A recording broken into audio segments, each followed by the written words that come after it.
Hello and welcome back to my vlog, Tea Leaves. Samuel Adams, Hancock, Warren, Molyneux, and Young, the most prominent of the popular leaders, apprehended fully the responsibilities of the hour. They had a great principle to maintain and the courage to uphold it. They knew that, though the people were with them, the failure to obtain the resignation of the consignees had inspired doubt in other quarters.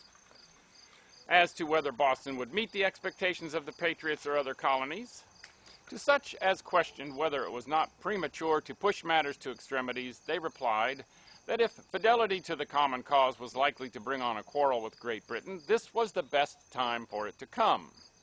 Our credit, they said, is at stake.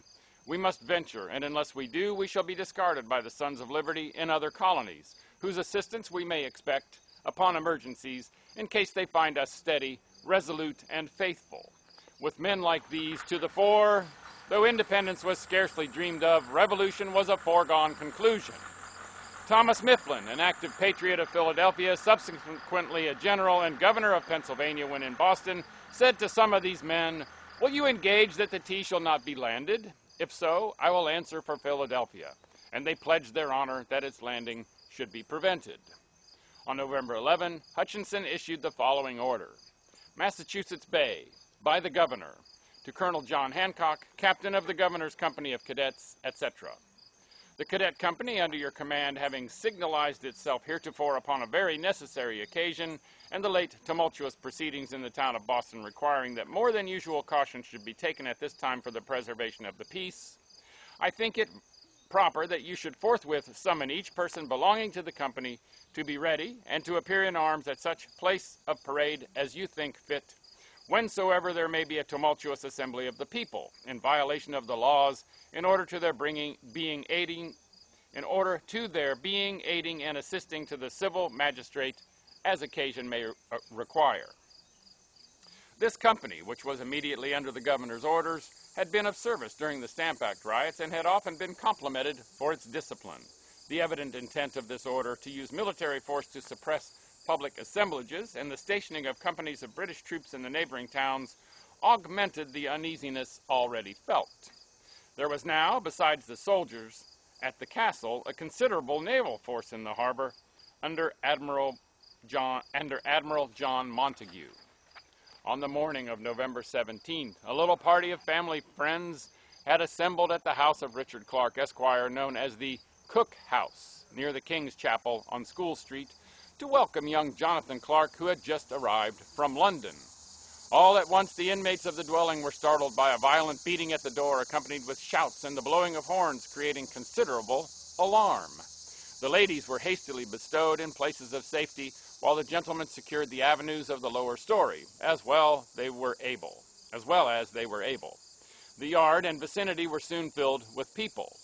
One of the inmates warned them from an upper window to disperse, but getting no other reply than a shower of stones, he discharged a pistol. Then came a shower of missiles, which broke in the lower windows and damaged some of the furniture.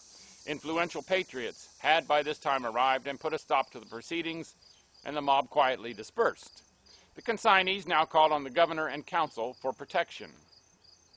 During the day, an arrival from London brought the news that 3 ships having the East India Company's tea on board had sailed for Boston and that others had cleared for Philadelphia. A petition for a town meeting was at once presented to the selectmen, representing that the teas were shortly expected and that it was apprehended that the consignees might now be sufficiently informed on the terms of its consignment to be able to give their promised answer to the town. A meeting was therefore appointed for the next day. John Hancock was the moderator of the last town meeting, in which public sentiment was legally brought to bear upon the consignees. It was held on the 18th. The meeting was quiet and orderly, and its business was speedily transacted. A committee was appointed to wait on the consignees for a final answer to the request of the town that they resign their appointment. This was their reply. Boston, November 18, 1773. Sir, in answer to the message we have this day received from the town, we beg leave to say that we have not yet received any order from the East India Company respecting the expected teas. But we are now further acquainted that our friends in England have entered into general engagements in our behalf merely of a commercial nature, which puts it out of our power to comply with the request of the town. We are, sir, your most humble servants, Richard Clark and Sons, Benjamin Faneuil Jr. for self, and Joshua Winslow Esquire, Elisha Hutchinson for my brother and self. Immediately on receiving this answer, the meeting, without vote or comment, dissolved. This sudden dissolution struck more terror into the consignees, says Hutchinson, than the most minatory resolves. And but for his efforts, they would have followed the example of those of Philadelphia, who had resigned 6 weeks before. Next day, November 19, the consignees, in a petition to the governor and council, asked leave to resign themselves and the property committed to their care to His Excellency and their honors as guardians and protectors of the people, and that means might be devised for the landing and securing the teas until the petitioners could safely dispose of them or could receive directions from their constituents. Their action was the cause of much comment in the newspapers and debate in the council. It was urged in opposition to the scheme that it was no part of the legitimate functions of this body to act as trustees and storekeepers for certain factors of the East India Company. And there we leave it for today. More tomorrow. Make it a great day, and bye for now.